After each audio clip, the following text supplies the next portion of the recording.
Welcome to the Dork Forest. Jackie and her pals will never bore us. Shameless confessions about our obsessions will make us laugh and smile. So let's explore the Dork Forest and dork out for a while. Hello and welcome to the Dork Forest. This is Jackie Kasher. You know the websites, JackieKasher.com, DorkForest.com. AllThingsComedy.com is the new podcast umbrella, and they have a million other comedy podcasts. If you are looking for more podcasts in your life, that's a good place to start. There is, on JackieKasher.com, an Amazon banner, so when you order from Amazon, and we all do, go to JackieKasher.com, click on that banner, and then do your regular ordering, and I get a tiny kickback. Life is good. So if that's one way that you can donate and support the show. Another way is to buy merch at JackieKasher.com, where I have t-shirts, CDs, and hoodies. I have some hoodies in stock. And then the donation button is there if you want to just donate directly. I'd love everyone to give me $100 a year. And if you don't have $100, well, give me what you can. Or just talk about and buy some merch. Do whatever you want. Anyway, the credits, of course. Mike Rickberg, Sarah Cohen just sang that song you heard. Mike composed and wrote that song, and he's going to sing Mexican Hat Dance again at the end. Vilmos will fix the website, and Patrick Brady is going to fix this audio. Thanks a lot for listening, folks. Let's get right into it. Hey, it's Jackie Kasher. Welcome to the Dork Forest. I'm sitting here with Moshe Kasher. Hello, Moshe Kasher. Welcome to the program. Man, that was it, huh? We're in. I know it. I was thinking about doing the credits and the you should donate and all these things. But what I'll do is I'll fix that and I'll just add that. Well, listen, you guys should donate to whatever it is that Jackie wants. You donate to that. Yeah, okay? Everybody, $100 a year, folks. If you've done it, you know what might happen during the show is we might get a UPS delivery because I love a trinket. You know how I love a trinket? I love a trinket as well. I do magnets. And you order them online? I ordered them online, but I didn't get the magnets. I got a new trinket coming, a sticker. So, I was going through my girlfriend's house, rifling through her things, and I'm so glad it wasn't email. I stacked up these boxes of Amazon deliveries, and I go, yeah, man, you can't spend money like this. This is a bottle of sunscreen from England. And they have sunscreen in this country. And England is the country where they don't have the sun. Right. But anyway. I'm with you. That's crazy. Moshe Kasher, we work together. I had the extreme pleasure of watching you do long sets in Montreal. Many 45-minute sets. That's true, right. It was super fun. And it was always different and it was always exciting and it was great. Thank you. And you were doing the same thing. You weren't doing as long of a set, but if I remember correctly, you were forcing yourself to do a new 15 minutes. 15, yeah. Which over the aggregate of the 8 shows or whatever that you did, right. You performed over 300 new hours of comedy that week, if I remember correctly. Yes, I believe the math is right on yeah. It was 300 hours. And that's what I wanted to talk to you today about, which is mathematics. It's my passion, something I am not good at. The dorkdom of the thing that I'm bad at. What I'd really like to talk to you about is surfing. Well, that would be cool, you know. It's like I love video games, but I am not good at them. And I admit that freely. I just am not good at them. I'm a team player.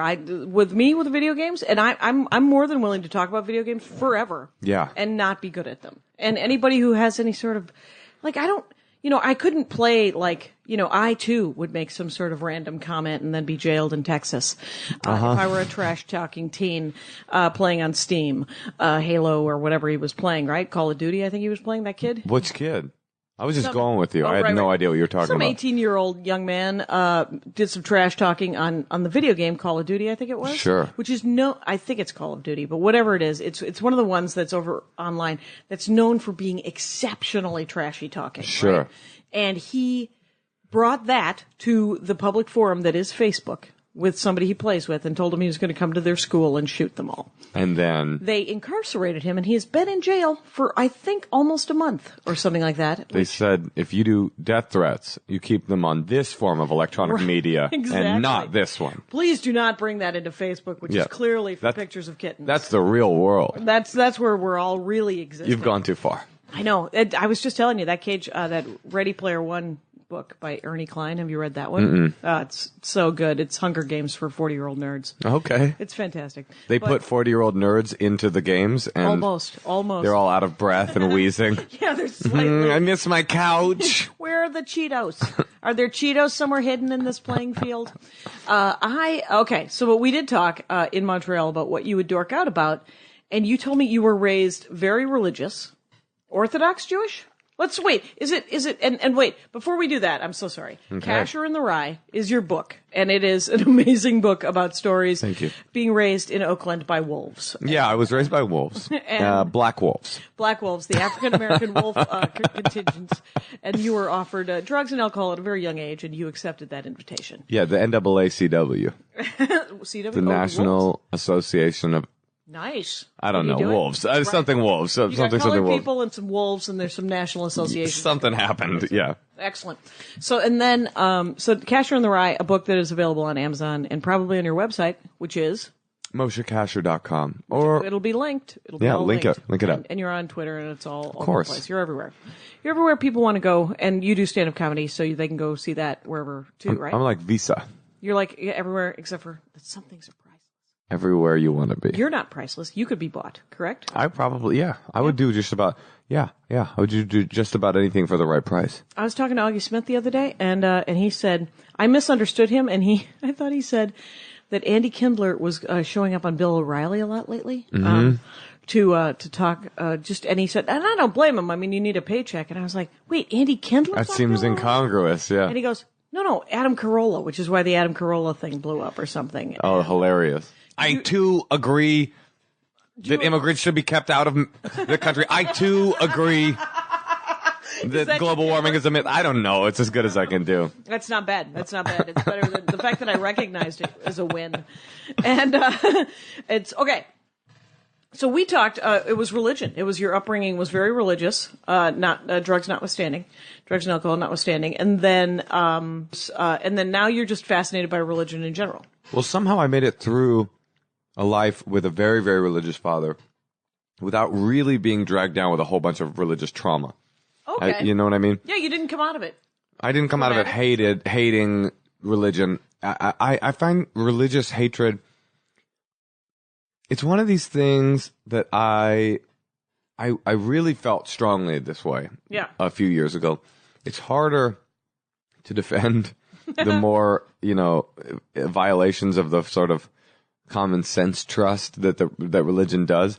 But I really do feel like the hatred towards religion is a little bit simplistic. I've always felt that. It's a little bit over, I mean, it's like, there are horrifying parts of religion. All of them. I mean, but Every single one of them. Absolutely. And there are fanatics on either side, clearly. Yeah, and But I agree. yeah, of course there's horrifying parts of government, but nobody wants not nobody, but very few people want a true anarchy. True anarchy. Or there's horrifying parts of states, just nation states, and there's horrifying parts of love And of family, and of all absolutely. things, right? I mean, everything can be abused. And I too was raised in a church, a devout, Armenian church, and I don't have any problem with it. But I meet Catholics and I meet some people who are raised in different religions who are angry about religion. And I don't blame them. I don't blame that either, because it makes sense to me. I do a little bit. Lost. I do a little bit. I not even a little bit. I outright reject the angry atheist who thinks that it's a good argument for their cause to call everybody that believes in something other than them fucking idiots that are believing in imaginary characters in the sky. It's like, how is this helpful? Yeah, that isn't helping. That isn't helping you. And the thing is a series of guides. I mean, everyone needs some sort of rules to live by, and so. Like, my oldest brother is an evangelist, and he is super bossy and super just, he doesn't have another set of rules to live by. And at some point, I wish in his life that he would have been like, those are great rules. Now let's go to the next level. Yeah. Where I look at the rest of this and go, oh, the genuine tolerance that Jesus Christ supposedly purported, right? Purported, or what? He was pushing that. He purported it. Right, he purported it. Yeah. And go with that as a religious tenet. Well, that is interesting, right? Is that how it is that Christians, specifically American evangelical Christians in this country, but really religion in general, now we're just about to talk shit about religion, which Right. I'm into as well. Really, religion in general has decided, homosexuality is a perfect example. Right. They've decided so piecemeal what things are going to be up in arms about and what things they are going to say, well, love the sin or hate the sin or what, or you know what I mean? Where they're just going to say, well, so in religious Judaism, the Sabbath Right.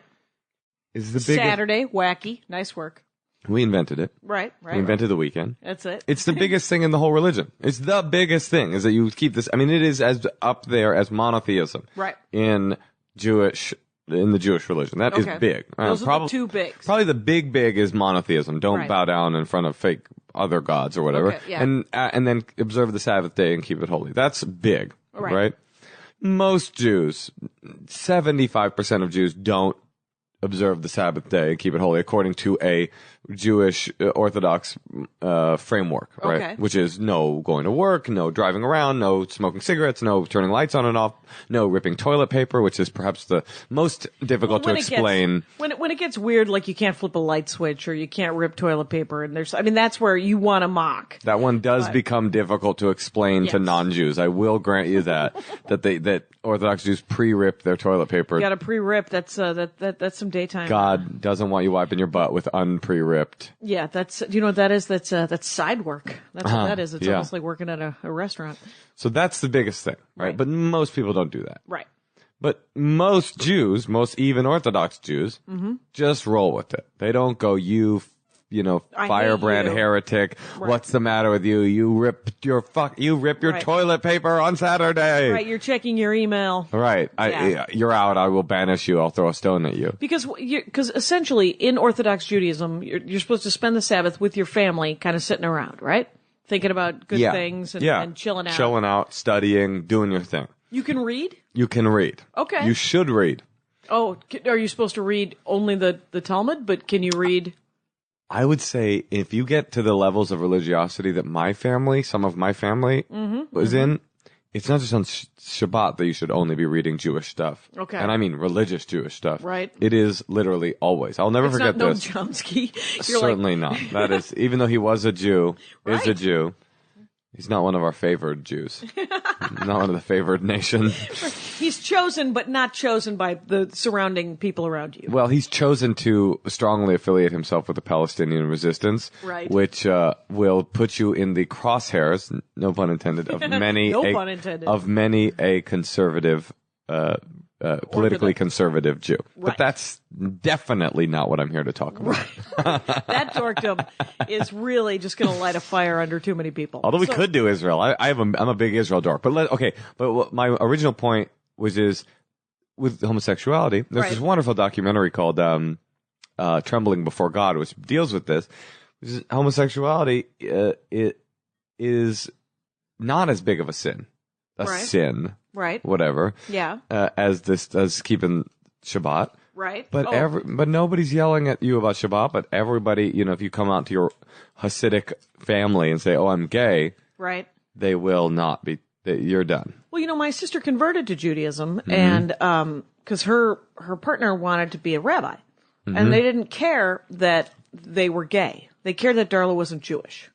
Right. So Darla converted to Judaism. It's amazing, isn't it? It's like apologetics upon apologetics, It's like, yeah, it's crazy because that is cool in a way that, those people have also really arbitrarily decided what things that they'll adopt and what things they won't. It Right. just happens to not sound hateful. Right. They're one. Right. It's a little more open-minded, but it's open-minded in a weird direction. Like open-minded can be in any direction, right? Yeah. I mean, you're like, no, I'm completely open to, you love your cat so much that you have built a separate guest house for your cat. That is an open-mindedness that exists. Yeah, totally. I mean, you got to understand though with Jews where they're coming from. Where are they coming from? Are they? Wait, Israel. I thought no, they were coming from thank Israel. you. Yeah. No, I mean the minutia. It sometimes seems so ridiculous. You know what I mean? Not on the Dork Forest. Yeah, right. Exactly. I dare you. They're like the original nerds. Yeah. Right? They were so into minutia, and that's the whole thing. Was like there are 613 laws in Judaism. Right? Okay. Wait. essentially. Wait, are these the 613 commandments that the Christians took 10 of? Well, no, there are the 10 commandments, but you are correct that the Christians threw out most of the rules, and There were a bunch of other rules, right? they would say arbitrarily that it was just coincidental that the most difficult ones to follow were taken out. But What's more difficult than not killing and sleeping around? I and mean, stealing? actually, you're right. Those aren't easy. Not talking bad about your neighbor. Yeah, That's yeah. difficult. And listening to your folks? Are you kidding me? No, you're right about that. That's me. That's the Bible I'm going to write. Listening to your folks. That's one Yeah. of your commandments. Well, they have those, don't they? They have common language Bibles. Have you ever seen one? They're hilarious. My brother Terry is writing one. Good for Terry. No. I was like, is it going to have a picture of you pressed up against the glass ceiling as you try to become God? Hilarious. And he He didn't like that? He did not like What? that, but he was like, I'm calling you to tell you a nice thing. Can't you just appreciate the nice thing that I'm doing? And I was like, I will try to appreciate the nice thing you're doing, and you have balls the size of Gibraltar. Okay, So, right, minutia. minutia. So, for example, sometimes like they'll say, oh, you don't like gay marriage, or you don't like blah, blah, blah. Well, what about this ridiculous thing where, a person shouldn't mix fibers or they'll be stoned, and they're calling it out as if to say, nobody believes in that. But the Right. main flaw, you know what I'm talking about? No. That example, they'll go like, you don't believe in gay marriage? Well, according to the Bible, also the Bible says that you should always slaughter an ox. And also the Bible says, Right, it has a bunch of other weird rules. it's trying to point out an absurdity Yeah. and a hypocrisy, Yeah. which exists for Christians. But the problem is that with Hasidic Jews, They also believe those absolutely 600 They're like, things. well, yes, I don't believe in that either. I mean, you haven't won an argument there. I mean, even though they don't sacrifice oxes, they really wish they could. Right, because there's rules for it. Right. And they're like, well, if there was a way that we could use these rules. Absolutely. Somebody made up these rules. Why aren't we using them? Why isn't it happening? So you were raised Orthodox. I was raised with a mother that was not very religious and a father that was a Hasidic Jew. Okay. But they split Okay. because my father got more and more religious. Okay. And so she had to call it. She was like, I have to actually go get She's it. like, I'm out of here. I'm out of here. And so I would go back to my father's house 6 weeks a year and put on a little yarmulke and a pair of slacks and a dress shirt, and I would pretend to be a Hasidic Jew for 6 weeks a year. Oh, sweet. What time of year was that? That was summertime, every summer. Every summer you'd go home. You go The time when you want slacks on. when you want to be wearing long Yeah. pants and a hat. Yeah. And yeah. So I would put the little black hat on, when after my bar mitzvah, I got one of those felt Borsalino hats. Sure. You know what I mean? And Is that the name of them? The Borsalino? well, that's the company. Okay. It's a Borsalino is the Is name there of the only hat one company. company that they have a monopoly? That's your on? marquee. That's going to be your marquee Oh, that's- hat. That's going to be your top shelf Bar mitzvah That's hat. your go-to. Yeah, That's you- the one they're like, please. If you're poor, you go somewhere else. Right. You know? Right. But if you're poor, you kind of save up and you get a And you nice get a hat. Borsalino. Yeah, You it's get a worth nice it. hat. It's Right, worth right, it. Right. I mean, that really is the thing. Hasidic Jews are so strange. They do things in the same. When I was growing up, they all had wood-paneled Oldsmobile station wagons. Okay. Now, apparently, they all have minivans. Because Okay. they all have lots of children. Sure. Because You know. they're you know what you can do on a Saturday afternoon. Shtup. Yeah, you can do You can some shtup. stooping. Sit on the stoop or go inside and shtup. That's really your choice. Those are your two choices. Yeah, that's So- about it.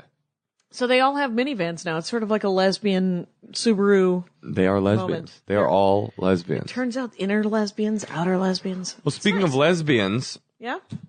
the complicated thing about homosexuality in religious Judaism and theoretically in Christianity is that lesbianism, which is really nice, a nice and word for it. isbianism. Not nice word for it. Definitely lesbians enjoy being called when it's called lesbianism. Right. Like it's some sort of disease. Yeah. Fantastic. Not outright prohibited in the Bible. Now, I think the Apostle Paul does have something to say about lesbians. And surprise, spoiler alert, it is not positive. Do you know why? Because the Apostle Paul is a tool bag of a human being. He's my least favorite. Is Him he? and his damn letters. Well, yeah, he ruined everything. He was. Those letters basically ruined the world. Did they Well, the bad parts of Christianity in many ways stem from most of those letters? from Paul, not from Yeah. Not look, from- if Paul hadn't come along, then Christianity would probably still just be a weird little sect of Judaism, or more likely would have just died out. Would have died out. But Paul, so freaking organized and angry and repressed. And I mean, when I look at Paul's letter to Timothy in the Ephesians, and I don't, but when I have, What does he say to old Tim Dog? well, it's essentially the main one against homosexuality. What is where they both clearly have a giant heart-on for Jesus. Sure. And if you're starting a religion, you're going to be very charismatic. A lot of people are going to want to be with you. And so that's one of the go-tos. When you're starting a religion, you're very handsome, you're good looking. You think so, huh? Do you think the leaders of religions are usually good looking? It's either a charisma that you can bank, or you're super sexy, I think. I like this. Don't you think? I mean, I'm fascinated by the idea. I was just watching this documentary about the Source family. Do you know about them? No. They were an LA-based religious cult where this guy, Father Yod, as he called himself, they started YOD. YOD. Started a health food restaurant on the Sunset Strip in the 70s, and all these beautiful people it was really funny when they would interview the people that used to be in the Source family. They'd cut back to their old pictures. They were all hot, every one of them. And Yod was like 20 years older than all of them, but he had fucked them all. He fucks all of them. Yes. All of them. Why wouldn't you? When you look at Sung Young Moon, he slept with whoever he wanted to. Is that true? Yeah. Interesting. My brother was in the Moonies. And, no way. Yeah. Wait, Bible writer brother? No. Second oldest brother, who his entire religious experience revolves around the Lord of the Rings at this time. Whoa. He's, and before that, it was the Lord of the Rings, the wedding rings. Thank you, folks. Folks, I'll be here all hour. But we had to kidnap and deprogram him. No, stop it. In the 70s. My stepmom saw the Donahue show and realized. Speaking of the Lord of the Rings and deprogramming, this is a great segue for me, which is a thing that I forgot to tell you about reading secular works. Right. My brother is a rabbi. Okay. And Hasidic rabbi? No, he is technically an Orthodox rabbi. Okay. But if you met him, I promise you would not notice. I certainly wouldn't know the difference. You wouldn't even notice that he was religious until perhaps he took his hat off. He wears a yarmulke. At all times. Yeah. Okay. Or a hat. He wears a cap. But literally, if you met him and he was wearing the cap, you would never be like, well, I'm around some kind of holy roller over here. You know what I mean? He's just like a regular dude. He's mostly, I would say at this point, he's mostly an academic. Okay. But technically, he's a rabbi. Is he did he go the Yentl route where he did some studying? Yes, and that is just what I'm going to tell you about. He was when my father died when I was 20. And his response to that was to delve very deeply into religion. And so for a while, he was in a really severe Yentl situation, right? Yeah. And at that place, and he's since swung back the other direction, but he's still pretty religious. So he was in... Which I like. I like that, when someone can realize that they've gone too far and pull back and go, I still believe, I still have beliefs, but yeah. Well, what's funny about my brother is that he started in this very, very, very, intense place, but because he was there and he didn't belong there, he would rebel. Right. So he said on Christmas he was running through the halls singing Christmas carols, which is not cool. Not cool. But he was doing it to be fuck you guys. Yeah. Which is just you're here voluntarily. You can just leave. You don't have to say fuck you. You can just walk out. You're not in prison. Yes. But he was, in a way. But anyway, he was reading The Lord of the Rings, of all things. Sure. And this guy is what happens is when you go to Israel, you can get very easily sucked into some of these extremely religious yeshivas is what they're called. They're seminaries. Okay. But they're not seminaries to train you to become clergy like how they are in Catholicism. You go to seminary basically to become clergy. Yeah. In Judaism, basically everyone needs to go to seminary, at least for some period of time. Okay, to sort of know what you believe, to sort of get really in touch with your religion? Well, the thing about Orthodox Judaism is that the highest form of worship in Orthodox Judaism is academic study. Okay. So that is why Jews sometimes they might, come off as smart. Because they're nerdy. Because they're nerdy as all hell. Because they're doing some reading. Well, they're doing reading, and the result of that has been that over the past 2,000 years or whatever, Judaism has had one of the highest literacy rates of any cultural or ethnic group ever. So therefore, after 20 generations of study is the highest form of worship, then you get it's not like genetic. It's cultural. It's like, cultural. why are there so many Nobel Prize winning Jews? Not. It's probably because they've lauded study as, the highest 6,000 years. Everybody's like, why don't you have a book in your hand? Right. And I wouldn't, just to be very Pillpool, again, no pun intended, it wasn't 6,000 years. No. Now, prior to the Romans coming to Israel and fighting the war with the Hebrews and kicking the Hebrews out of what was ancient Palestine and forcing them to wander. Right. Judaism was much more of a religion of the earth or whatever, the way that religions back then were, where you had a priest class and they did the religionness for you, kind of like how Catholicism was for a long time. Right. They would slaughter the ox for you, and if you did something naughty, you'd bring them a sacrifice. You bring them money to buy a thing to sacrifice, or a chicken or whatever. You just weren't as involved. You were religious, but you were kind of you weren't like an expert. Okay. You were just a guy who was plowing the field. You know what I mean? Yeah. And they had a temple where all of the liturgical rites of Judaism would take place. Right. The Romans came along. There was a big war that was fought. They destroyed the temple. The sacrificial cult of Judaism was destroyed. And then eventually they kicked the Jews out of Israel entirely, leaving them to wander the earth until 1947. So what happened between the year, I don't know what it was, 100 or something, whenever it was that they kicked the Jews out. Right. And 1947, where they came back to this day, which is that they didn't have their main liturgical they didn't have a center. site. They didn't have a site. They didn't have if your whole religion is based upon doing sacrifice according to the rules in this book, and then they take away your place to do the sacrifice, you can't really do it. Well, what if you wanted? Why can't you just build a new place to do a sacrifice? What was the place? That's pretty complicated, but I can. What is it? Yeah, please. Well, the place was it was called the Beit HaMikdash, with the main temple. It's the Western Wall. Yeah. So here's how holy the Beit HaMikdash was. Okay. The Western Wall is not a wall of the Beit HaMikdash. It's the wall of that went outside of the wall. So it's a holding wall for the internal wall, which was actually a part of the temple. So it wasn't it was just a security wall. Okay. It's basically like, the barbed wire fence for a mansion. They're like, oh, holy barbed wire fence. Right. And so 100 feet beyond that is where the actual holy thing is. It was. Right. Well, okay. And now it's a different, now there's a mosque there. Okay. But there was a site. That was the site where all of the dealy bob would go all down. All the sacrifices. Now, if the sacrificial part of Judaism went away, why so excited about that piece of land? Oh, that's an interesting question. Unpack that and without getting political, because, Get political. I don't Well, I have stopped having the conversation about Israel-Palestine with anyone on either side of the debate. Right. Because they are both so unfathomably intolerable. Pro-Palestinian people, pro-Israeli people in general are incapable of seeing the conflict through anything but the exact black and white. You know what you could do with me? Flip a coin.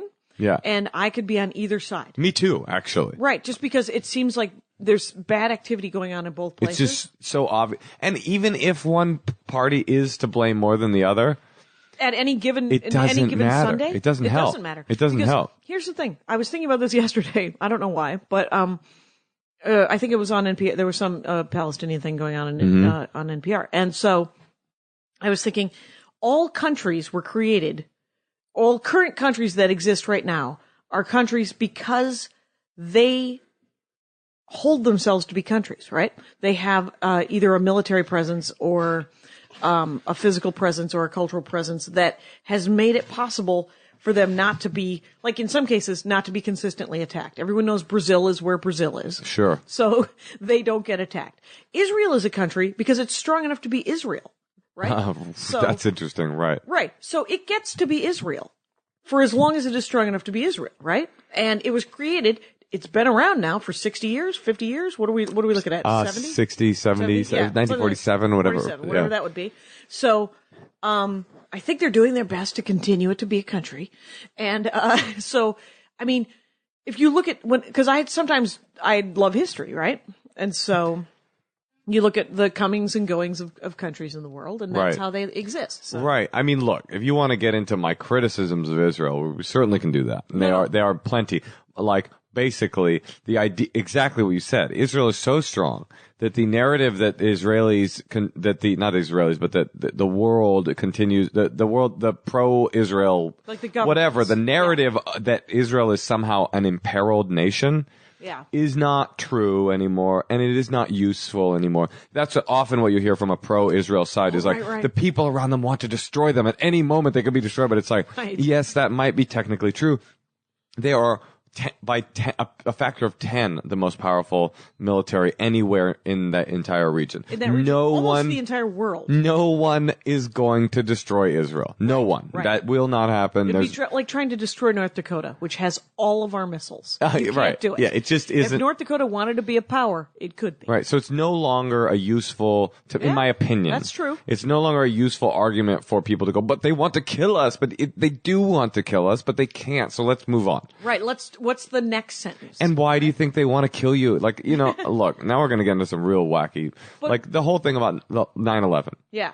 Everybody was terrified to say, like, what happened was a horrifying, the worst thing ever, but you do understand why people would want to destroy America. You must see that Al-Qaeda didn't just exist because in a vacuum Islam is an extreme religion. They're not jealous of our freedom. Yeah, I mean, it's like, it's an interesting narrative that somehow in some far off Middle Eastern nation, a group of religious fundamentalists are so upset by American, Western ideology, which, by the way, to some degree, I'm sure they are, because I'm sure they don't want Hollywood imagery and sexualization, blah, blah, blah, that they would go attack us.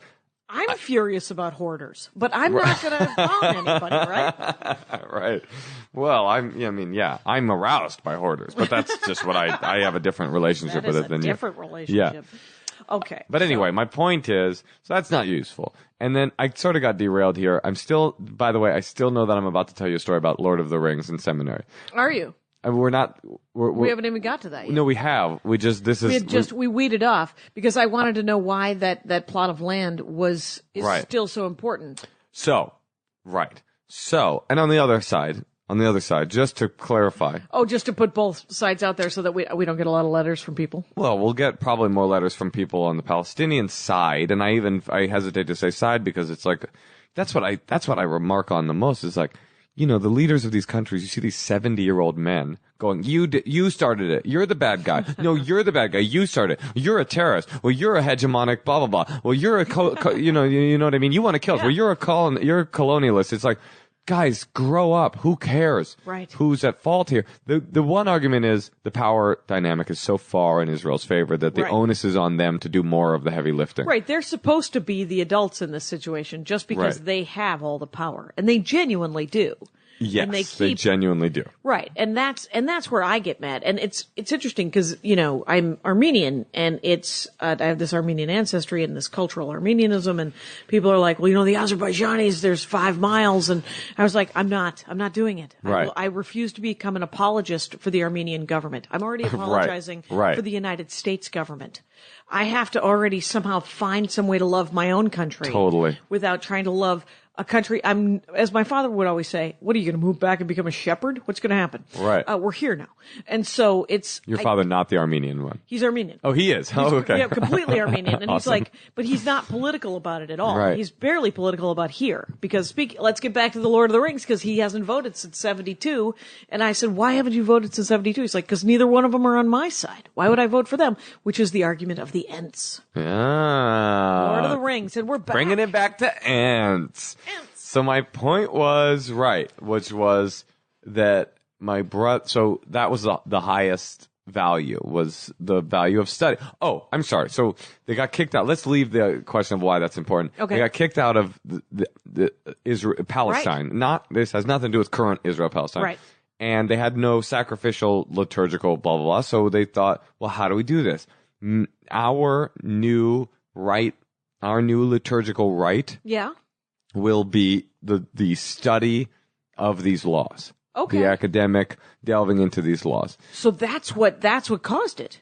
So they go out into the woods and they're in the wilderness and they're like, you no longer have the place for you to make your sacrifices. So your sacrifices are going to be the study of the laws and the existing That'll culture. become the new expression of the Jewish religious life. Will be some of the rituals that are left, and that Right. makes sense because according to the law, you can't do the sacrifice without that temple in that place. Oh, weird. Okay. So Judaism comes from a time in religion where, and Hinduism is similar, where you couldn't, the idea of I am a Christian because I believe in Christ, I decided that idea is a very modern idea of religion. In fact, it's a very Protestant idea of religion, and it's related, that's what I studied in college, is like, it's related to like a capitalist idea of religion, which is Individualism. I am a consumer and I will select the product which makes me the most pleasure I want. Right. I select Protestant Christianity with a slight, you know what I mean, snake Right, with a dancing twist. bent. You know what I mean? Yeah, Right. exactly. So that's a very new concept, you know. Okay, yeah. 4,000 years ago, religion was what you were born into. Right. So, you know, Hinduism, Hindu means Indian. Okay. So it just means a person that's Indian. So the idea of like, I'm going to convert to Hinduism. To a lot of Hindus, less so now with Hare Krishna. But, you know, because they've had these offshoots where they do missionary and stuff. It's just not really a thing. So Right. Judaism is a very similar thing. It's like you were just a Hebrew. Right. Right? That was your thing because that's where you were born. Right. Right. So anyway, so they went out. I don't know why I was making that point, but anyway. No, I like it because the religion was so different back then. So when it changed from you have to make sacrifices in that one place till we no longer have access to that one place. We're going to change the religion a little bit to the study of the rest of what's left. Right. So that's what happened. And my brother was in one of these places where they study, and it became very, very quickly like the upper echelons of this religious Judaism. They do not look at other forms of media. They just don't. You know what I mean? They don't read books. They just read Watch books TV. about the rules and regulations and liturgical history and all this stuff. They don't even read fiction. I mean, they don't. Even religious Jewish fiction, that's for kids.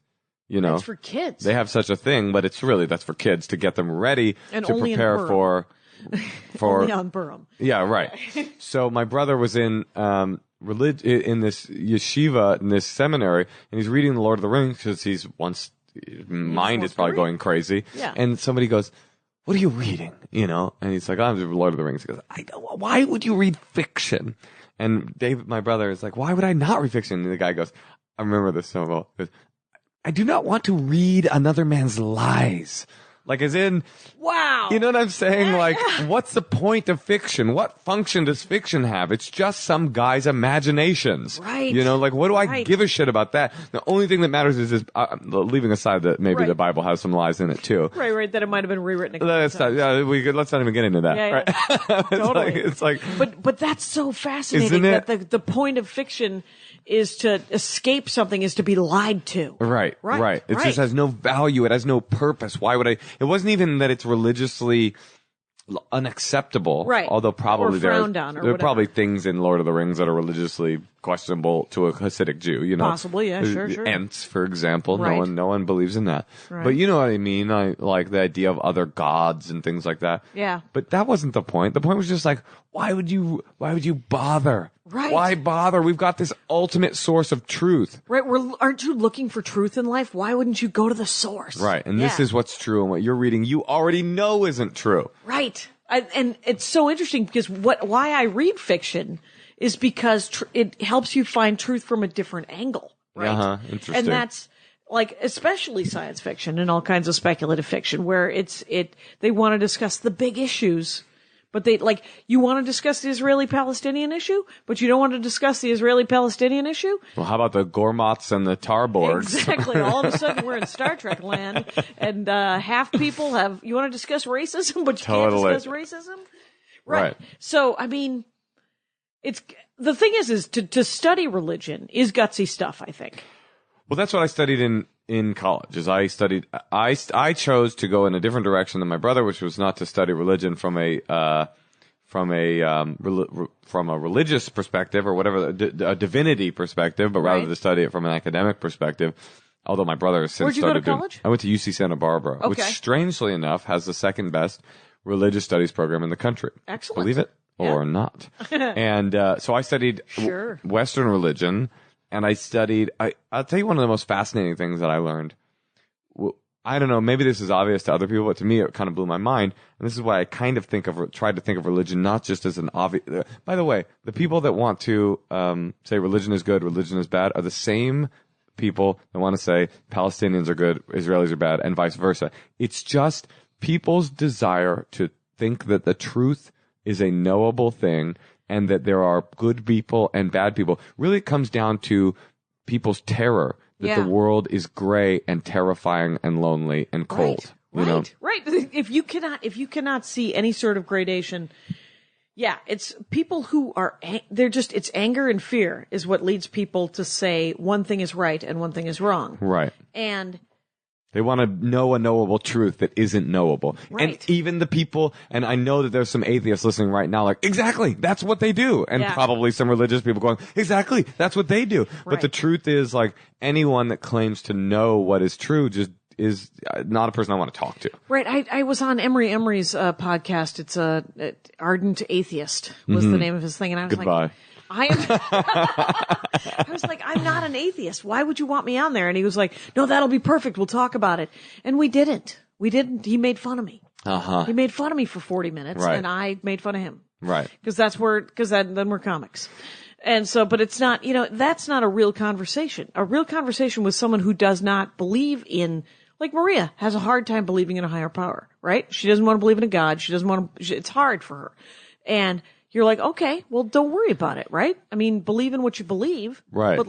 But she doesn't think that people who do are idiots. And she doesn't think that because she can't, she's flawed. She just thinks there's a disconnect, right? And that's all it is. Yeah. So exactly. So the thing that I found so fascinating, and and obviously religion doesn't always conflate with theism, right? It's not always the same thing. Buddhism and Zen and Taoism and isn't always they don't always have a theistic element to them, although there's not always a God, is what you're saying, right? A lot of people that believe in Buddhism and would like to point to Buddhism as like this perfect thing are ignoring the fact that like there's a lot of theism within Buddhism. Is there? Buddhism, I said. Buddhism. I believe it's a technical term is Buddhism. Although I do believe in Buddhism, and it's a God that I can believe in. Boom, boom. No one ever got hurt by a little bit of partying. That's right. That's not how that song goes. The thing that really sort of fascinated me was that they've never found a human group that didn't have some sort of religious whether it was cosmology in some way. Yeah. In some way. So say what you will, you can I can already hear the ardent atheists' response to that, which is human beings are weak and afraid, and they all need to create a myth in order to make their existence have meaning. But you could look at it from the other perspective, which is spirituality and religion and in prayer and meditation and trying to detach yourself from consciousness, from self, and get into the higher states of consciousness is something that is intrinsic to the human experience. It can't be separate. There's never in history been a human group that didn't have that. Right. So it is in some very direct ways what makes us human, right? Like the idea that we changed from apes into something different when we started burying our dead. Right. And when we started looking at the fact that we are going to die and became aware of that and then became self-conscious and terrified of it, which is maybe why we created religion. One of the first things is when we buried our dead? Definitely people point to that as like a big sort of moment in like human consciousness, right? Wow. So, and maybe it is an illusion, but it's the illusion that made human beings human being. Right. You know what I mean? Mm-hmm. To go, people die. What does that mean? Because, your dog, I think, doesn't know. It might know that things cause death. I mean, it might know don't run towards that because that's a jackal. Right. My dog, I usually will have him around jackals. Okay. Yeah, right around the jackals. Just to keep him on his toes. Yeah. Put him in the jackal pit, take him out, just so he knows I'm his master and I put him in and out of there. Right. I can get you in and out of that jackal But pit. for sure, your dog doesn't sit around going like, geez, What's going to happen to me? What's next in my doggy world? What's going to happen to me when I die? What should I make an impact here? Well, you know what I mean? It's like right. They're just... No, so Old Yeller. I'm going to go... What I'm going to do, the best thing a dog can do when they know they're going to die is they're like, well, I should probably go get out of the way. Yeah. Because that's what right. they like to do. They're like, oh, I'm pretty aware that time is coming. I Right. should go find a corner where I can rot in peace. Right. And, So, this idea that is so, angering to so many people, this idea Yeah. of a cosmology or a theistic kind of worldview is part of the building blocks of consciousness and humanity. And also, if we're going to be honest with each other, and I think we should, Jackie. Let's do it. Let's start minute 40. Start being honest. Religion is also responsible for some of the biggest and most important positive things that have ever happened. It is also certainly responsible For some of the biggest and most non-positive things that have ever Absolutely. happened. No question about it. But why wouldn't it be? If it's a building block of civilization, why wouldn't it be responsible Right. for the biggest things that happen, both good and bad? the civil rights movement, Sure. abolition. Right? Abolitionism. These are these are all They stem you from couldn't separate it. democracy. Democracy, charity, helping the poor. All of these are concepts that stem from religious. Right. I mean, if you look at Locke and Hobbes and the difference, like Thomas Hobbes had this whole thing about the nature of man is the reason we gather in groups is to protect ourselves from other groups. Right. And the reason why there's one leader who's stronger is and then we give fealty to that person. And if that's all there is, because the thing about Hobbes is I think he might have been an atheist, but it was Right. His partner, what was that guy's name? Calvin. Right. Oh, right. Calvin and Hobbes. Man, remember Calvin's mom, man? Oh man. It was the worst. She was always getting blamed for shit in that comic strip. Did you ever read, I think it's Mike Carey. It's a comic book, series called Lucifer. No, if not. It's a spin-off of Neil Gaiman's Sandman series. Uh-huh. And, it is the greatest theory of the devil. Because the theory of the devil is that the devil he was sick of God's ineffable plan. Mm-hmm. And so he's like, well, I'm going to go and not be part of heaven. And I'm going to be in charge of allowing people to torture themselves in hell. And that's what I'm going to do. And I'm going to be and so the beginning of Lucifer is he's talking to God and God says, oh no, see, the creation of heaven and hell were part of my ineffable plan. I knew that you were going to do that. Mm-hmm. And so Lucifer's like, you son of a bitch. I am not going to do this anymore. And he leaves. Oh, that's funny. Yeah. And so he leaves. And every time Lucifer does something, God's like, no, I knew you were going to do that. Uh-huh. Is God just being obtuse or God's a dick. he's being a dick? No, I don't know. But God's like, he's like, no, the part of my ineffable plan was that you would eventually give up hell. And Lucifer's like, you son of a bitch. Right. This is not. Right. Just let me do one I thing. just want to can I please just have my life back? I just want a jazz cafe in Los Angeles. It's Nope. I thought of the jazz cafe thing. I knew it was going to happen. Sorry. It was going to happen. Love a jazz cafe. La Brea, right? I'm God. I am a big fan of jazz. Did I not smooth jazz? Jazz. No. That now smooth jazz, on the other hand, not a part of my ineffable plan. That I cannot control. I don't know where that came from. Right. But it's an excellent examination of sort of predestination. Is that Right. the word I'm looking for? Okay, and sort of it's essentially from Lucifer's point of view of you can't just call that you called it, right? You're just like, no, I knew that was going to happen. That's the worst childish thing in the world. So, I don't know why I weeded off on that, but Well, where were we? We were talking about the positive things that religion has been affiliated with. Art in many ways, art, and a support of it. Yeah. Yeah. Here's another thing I learned on a never found a religious group thing. This is much less important, but we're just dorking on a dorking Just dork out. Yeah. I studied this religion and sexuality class. As far as I could tell, there was no religious group that didn't have a cosmological explanation for a woman's menstrual cycle. Really? Like every single religion, some were positive, some were negative, but every single religion freaked out so hard that women bled once a month that they had to create a spiritual reason for it. Can you remember any? I mean, well, what do the Jews say? The Jews say, well, I know that what I mean, I can't remember what the Jews' explanation for it is, but there are certainly religious like weird fun facts that yeah, they came I mean, up like with? for example, this one is not good. Well, but I'll tell you, it may not be a positive experience. This one's but there's not one, good. I got but one too. You know, the thing, when you're menstruating and you're a religious Jew, then you don't have sex during that Right. time. You don't even, if you're really religious, you don't even touch during Right. that time. And at the end of it, like you go to a ritual bath and you purify. I mean, I'm sorry to say purify, but Right, because I'm not responsible for because this. you're right, you didn't create it. Yeah, no. You're not saying that women are unclean. No, I am not. I'm there you go. saying God says that women are unclean. That's all. I mean, hey, come on. I'm just quoting the book. I'm only talking about what the Lord Almighty hath wrought. Right. Well, Aaron Foley does this joke about how in Africa, some African cultures, there is the menstrual hut.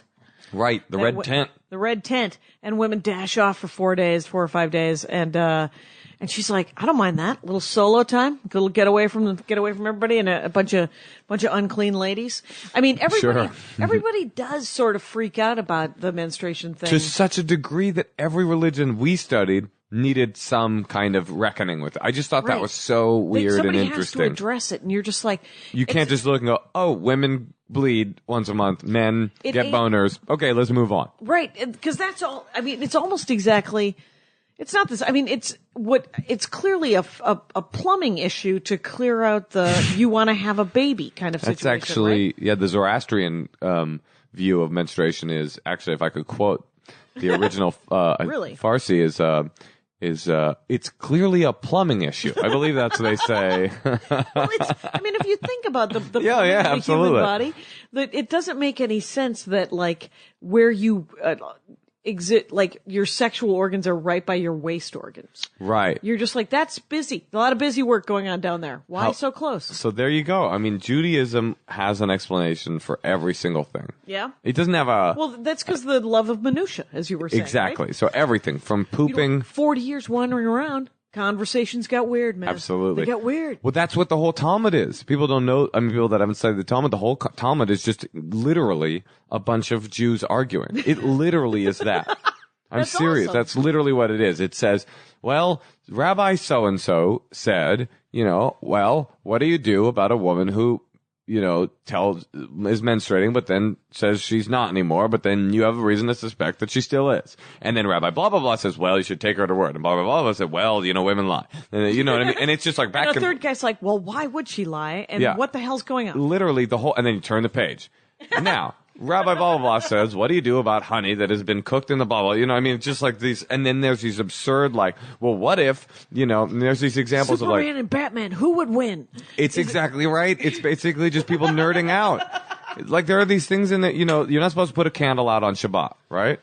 It's got to burn itself out? Is that the deal? Or you're supposed to blow it out before Shabbat starts. Okay. But what if, Shabbat comes in at 7:12. What if it's 7:12 exactly? You blow the candle out, it poofs back to life for 1 second later, and you realize in that moment that if you don't blow the candle out, it will burn your house down. What are you supposed to do? Right. Do you know what the answer is? What? Let your fucking house burn down.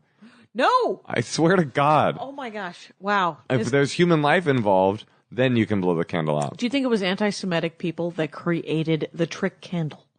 It could very well be. That seems likely. Or a very playful Jew Right. with a novelty store. They're tricky. They're tricky sometimes. It's hard to know. It's it's so funny because of the religion thing. You can tell me history, you can tell me theology, you can tell me cultural, you can go political, and it's not all. I mean, what we have discussed in this last half hour is what I guess I'm saying is not entirely the Jewish culture and Jewish religion. But it's been a lot of it, and it's it's fascinating. To me, it's fascinating, Yeah. and maybe it's because somehow I came through my weird childhood unscathed and untraumatized to enough of an extent that I just thought, like, that stuff's pretty cool. Yeah. And, like, when I go to Mass, Catholic Mass, I think that's cool. Like, one of my favorite facts about Christianity, and I'm sure people know this, but is the first ecumenical council at Nicaea. Right. Which Those is, bastards. it's just so amazing. Like, Yeah. basically, Jesus was around. He had all these apostles. They all wrote books. And then people wrote books purporting to be apostles. And then Right. other people were the apostles of the apostles. And then about 200 or 300 or 500 years later, they had like 100 books. Right. And they all said, well, these are gospels. So they literally, and this isn't like, me being an upstart. This is straight up accepted history by everyone. Right. Although I would venture a guess that most Christians don't know that it's true. Right. Which is that at a certain point they said, well, what are we going to believe in? There's so many books and some of them contradict each other. Yep. So they literally called a gathering of the biggest names in Christians. Exactly. Yep. The biggest headliners in Christianity. You know what I mean? It was a festival. It was a con. It was the just for Christ, just for Jesus. Christ con. Yeah.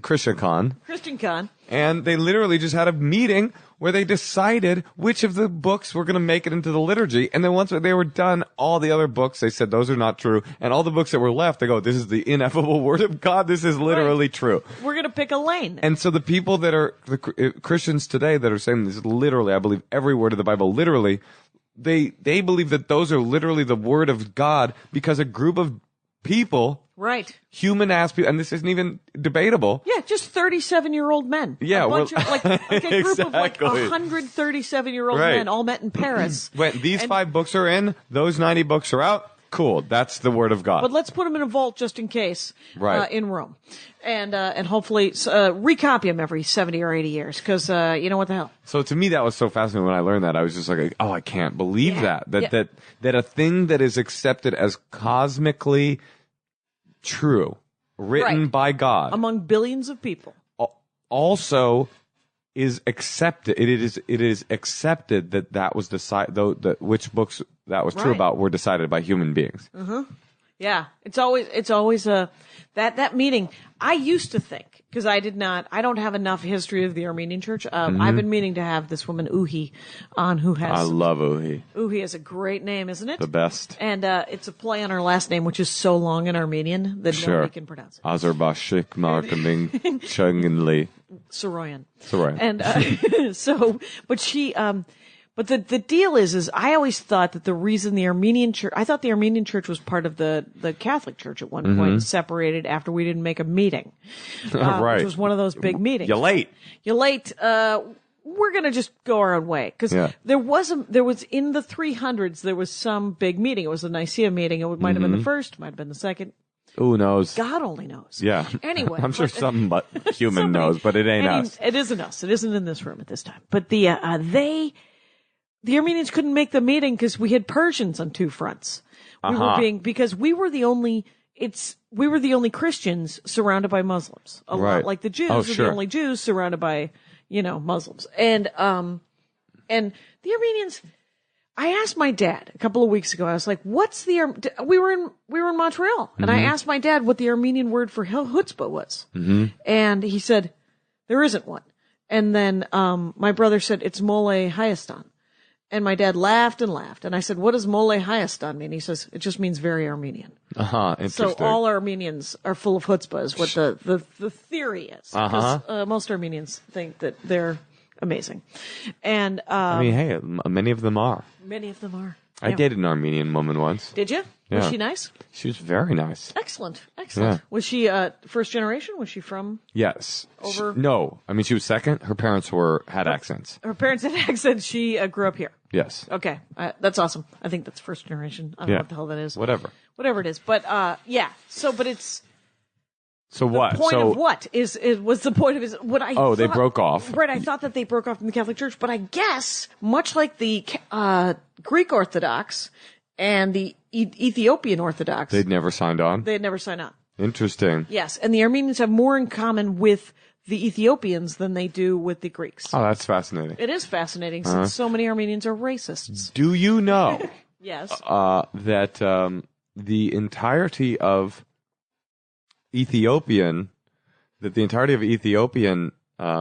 Christianity, or at least traditional Ethiopian Christianity, is based around the idea that in Ethiopia, in their main temple in Addis Ababa, they own the Ark of the Covenant. They have it. What? It is in their main temple. I thought it was being looked at by top people. It's being looked at by ghost Nazis. And Harrison Ford is very upset. Very upset. The thing about the Ark of the Covenant, this will be a great way for us to end, actually. Okay, good. The big thing about the Ark of the Covenant is it was once in this famous temple, you might remember from earlier in our discussion, in Israel, called the Beit HaMikdash. Okay. And then the Romans came in and they were destroy the temple. Okay. Right? Yeah. And in the melee, the destroying of the temple, the major artifacts of religious Judaism, the staff of Aaron, some other thing, the main like breastplate of the high priest, and the Ark of the Covenant were lost. Okay. Right? Wow. They were lost into history. Nobody knows what happened to them. Cool. Now, the Ethiopians believe, and it is not implausible, that what happened was people stole away to Ethiopia. They certainly did, because how are there Ethiopian black Jews in Ethiopia? Does not make any sense. Mm-hmm. Other than there were Jews in Israel, they all got kicked out, and they ran to Ethiopia. It's certainly plausible that and there were Romans down in Ethiopia, Exactly. so that makes that does seem super plausible. So it's certainly plausible that in that melee, in that crazy running refugee thing, that somebody took the Ark of the Covenant to Ethiopia. And they claim to own the actual Ark of the Covenant. They claim to own the actual Ark of the Covenant. Now, here's where the rubber leaves the road, which is that it's in this main temple, but no one can see it. No one can ever see it except for one man. Is he the giver? He is Indiana Jones. He is Indiana Jones. He is just the head of the whatever, and it changes when that guy's about to, it's like the Pope or whatever. Okay. When that guy's about to die, he gives the key to the other guy. No one ever sees it. Therefore, it seems pretty unlikely that it's true. But But I would think it could be true. It could be true. And it could be it feels like that's where it went. It feels plausible. And then it disappeared or something, right? Maybe it went down there and then they lost it and they just were like, well, if we tell the truth, people won't believe anymore.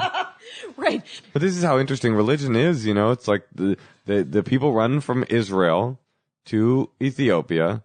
They're Jews, but then Christianity comes along and they start the Christian Ethiopian church, and then they are in that, and then Haile Selassie becomes the king of, or emperor of Ethiopia. He goes and visits Jamaica. A bunch of Jamaican people think he's Jesus Christ reincarnated. They start Rastafarianism.